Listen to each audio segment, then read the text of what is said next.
हमारी योजना कहती है जिसके पास मर्सिडीज गाड़ी है उसका भी इलाज हम फ्री में कराएंगे। बताओ क्या दिक्कत है? हमारी योजना अच्छी कि उनकी योजना? मैं करा दूंगा, आ जाओ। हाँ, मैं आपका पूरा इलाज कराऊंगा भाई साहब, चिंता ना करो। Thank you.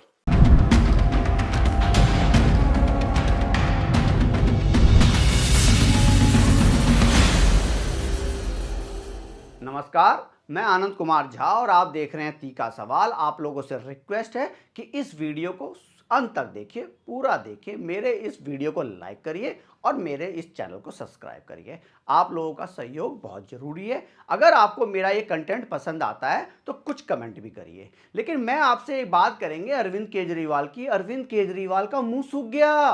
Arvind Kejriwal press conference करने आए थे और क्यों प्रेस कॉन्फ्रेंस करने आए थे इसके बारे में चर्चा करेंगे। और उनका पूरा ऐसी स्थिति हो गई कि जैसे दिल्ली चुनाव वो हार गए हैं। मैं आपको बताऊंगा कि दिल्ली चुनाव में अरविंद केजरीवाल की क्या स्थिति है और अरविंद केजरीवाल इतने डरे हुए क्यों हैं। ये केजरी का खेल खत्म, दिल्ली में केजरी का खेल खत्म।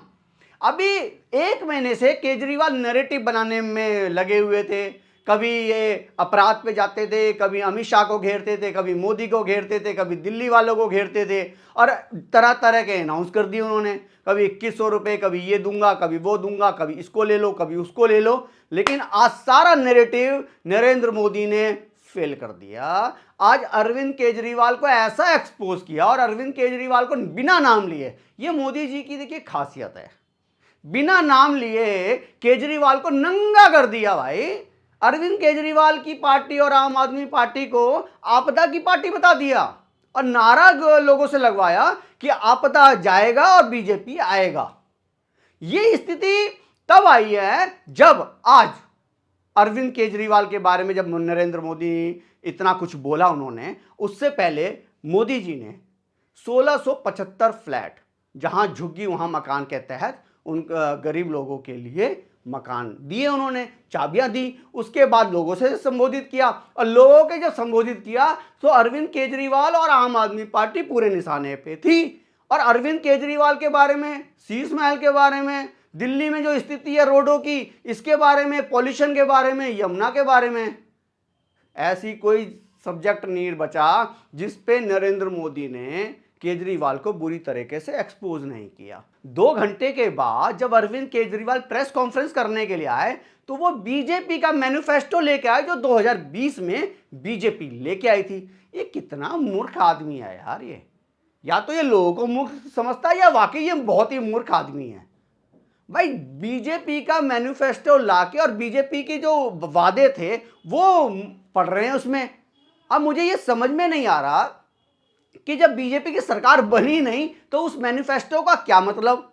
आम आदमी पार्टी भी तो है ना अपना मैनिफेस्टो लेके आई होगी और लोगों ने आम आदमी पार्टी के मैनिफेस्टो पे मोहर लगाया, तो बात तो आम आदमी पार्टी के काम की होगी ना। जब बीजेपी के मैनिफेस्टो पे लोगों ने विश्वास नहीं किया तभी तो आम आदमी पार्टी को सपोर्ट किया ना।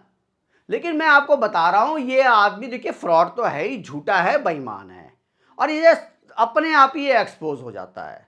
आज बड़ी बड़ी वादे कर रहा था कि हमने मेडिकल में ये कर दिया, इसमें ये कर दिया, उसमें ये कर दिया, सब फ्री है जी। एक आदमी खड़ा हो गया कि जी हमें तो मेडिकल की सुविधा नहीं मिल रही दिल्ली के हॉस्पिटल में। उसको धमका रहा है भाई केजरीवाल, कह रहा मैं तेरा इलाज कराऊंगा, तू चिंता मत कर। आप समझ रहे हैं ना किस टोन में उन्होंने ये बात बोली है कि मैं तुम्हारा पूरा इलाज कराऊंगा, आप चिंता मत करो।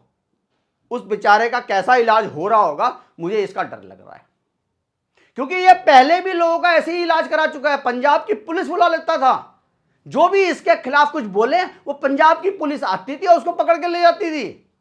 ये इतना फ्रॉडी आदमी है, खुद से इतना डरा हुआ आदमी है ये केजरीवाल। वादे ये तरह तरह के करता है लेकिन इसके वादे पूरे ना होने की गारंटी है। ये जो वादे 2019 में 2020 में किए वही वादे दोबारा से 2024 में 25 में कर रहा है भाई। ये कैसी सरकार है भाई तुम्हारी दिल्ली में है। तभी मोदी जी ने आज तरह तरह से मतलब भिगा भिगा के, कहते हैं ना, भिगा भिगा के मारा है केजरीवाल को। दर्द भी नहीं हुआ होगा और लेकिन केजरीवाल के पूरे दिल पे जाके चोट लगी हुई होगी। और केजरीवाल ये भी कह रहे हैं कि बीजेपी के पास सीएम का कोई चेहरा नहीं है। अरे अच्छा है भाई, सीएम का चेहरा नहीं है। तुम्हारे जैसे सीएम अगर दिल्ली वालों को दोबारा मिल गया ना 5 साल के बाद, तो दिल्ली बिकी हुई समझो समझो आप। दिल्ली का तबाह निश्चित है, दिल्ली बर्बाद होनी पक्की है, गारंटी है इस बात की। और इसकी गारंटी मैं दे रहा हूं कि दिल्ली पूरी तरह से बर्बाद हो जाएगी अगर केजरीवाल जैसा आदमी या केजरीवाल खुद चीफ मिनिस्टर बन गए दोबारा दिल्ली के। और इसकी बहुत हद तक मुझे लगता है दिल्ली वाले भी इस बात को समझ चुके हैं कि केजरीवाल जैसा आदमी दोबारा नहीं आना चाहिए। तभी आपने टीवी में लोगों के पास जाओ, बसों में सफर करो, मेट्रो में सफर करो, लोगों से मिलो, तो आपको एक ही चीज मिलेगा कि केजरीवाल के प्रति लोगों का क्रोध है, गुस्सा है। केजरीवाल का नाम सुनते ही लोग कहते हैं कि झाड़ू मेरे को दो, और केजरीवाल की झाड़ू से ही धुलाई करी जाएगी। ये कमाया क्या तुमने 10 साल में केजरीवाल ने? लेकिन ये केजरीवाल ने 10 साल में लोगों को बेवकूफ बनाया।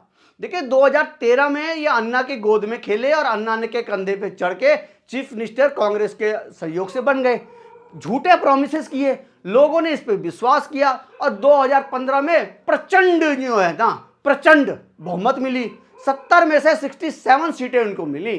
और मुझे लगता है कि इस वक्त की इंडियन पॉलिटिक्स की हिस्ट्री में इतना बड़ा मैंडेट किसी को भी नहीं मिला होगा। केजरीवाल ने इस मैंडेट का कभी भी सम्मान नहीं किया और सिर्फ झूठे वादे करता गया और एलजी के साथ और केंद्र के साथ लड़ता चला गया। ये 10 साल अगर आपने प्रॉपर्ली देखा हो दिल्ली वालों ने, तो ये देखा होगा कि इसने सिर्फ एलजी से लड़ना और केंद्र से लड़ने में ही अपना सारा समय बिताया और शराब घोटाले में भ्रष्टाचार करके जेल चला गया।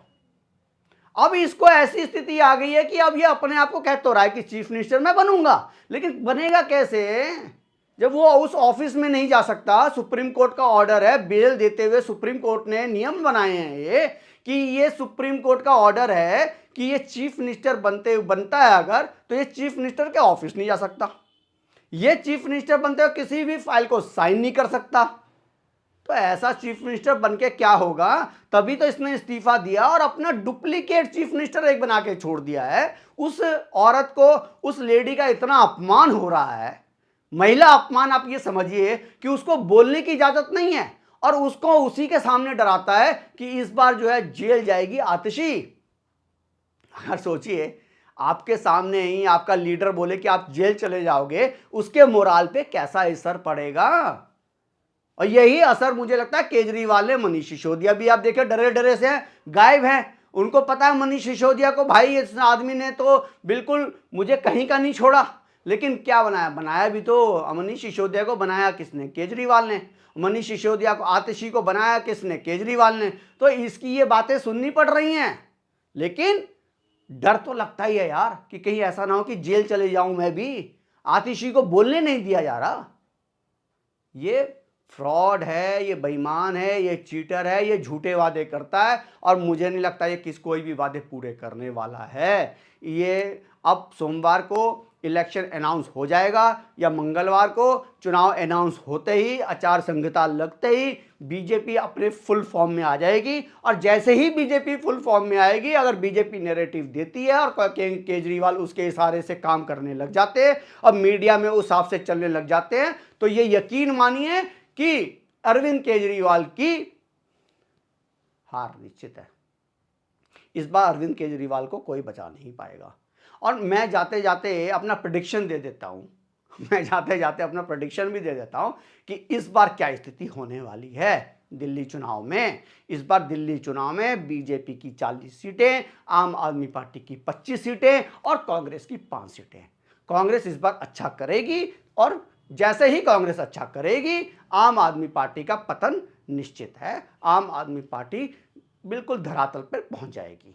आप लोगों को क्या लगता है? मेरा प्रेडिक्शन है, इस वीडियो को सेव करके रख लीजिए और इस वीडियो को जब ये चुनाव अंत होगा, परिणाम आएंगे, तब आप ये वीडियो निकालिएगा। मैं कह रहा हूं बीजेपी की 40 सीटें आएंगी, आम आदमी पार्टी की 25 सीटें आएंगी और कांग्रेस की 5 सीटें आएंगी इस बार, क्योंकि कांग्रेस भी इस बार अच्छा लड़ रही है। और कांग्रेस ने सबसे अच्छी बात यह किया, इस बार पूरी तरीके से निशाने पे ना आम आदमी पार्टी को रखा है।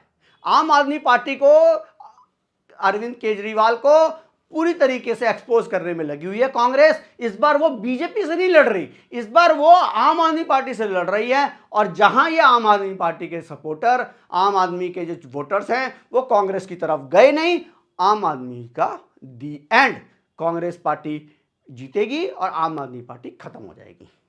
आप लोगों को क्या लगता है कि इस बार क्या स्थिति हो गई? क्या इस बार वाकई आम आदमी पार्टी कोई चमत्कार कर पाएगी? मुझे इस बार मैं निश्चित ही इस बार बोल सकता हूं कि आम आदमी पार्टी में इस बार वो कुव्वत नहीं है, क्योंकि ये सब समझ चुके हैं लोग, भाई ये झूठा आदमी है। आप लोग क्या इस झूठे आदमी पे अभी भी विश्वास कर रहे हो? अगर करते हो तो प्लीज कमेंट करो, पर बिना गाली दिए। और आप लोगों को क्या लगता है, ये आम आदमी पार्टी, कांग्रेस पार्टी या बीजेपी किसकी सरकार बनेगी? कौन इस बार जो है दिल्ली की फतह करेगा? आप लोगों को क्या लगता है प्लीज कमेंट करिए। और आपको मेरा कंटेंट सही लगा तो मेरा इस चैनल को लाइक करिए, इस चैनल को सब्सक्राइब करिए, वीडियो को लाइक करिए। आप लोगों का बहुत बहुत धन्यवाद। आप लोगों से फिर से मैं कहूँगा हैप्पी न्यू ईयर।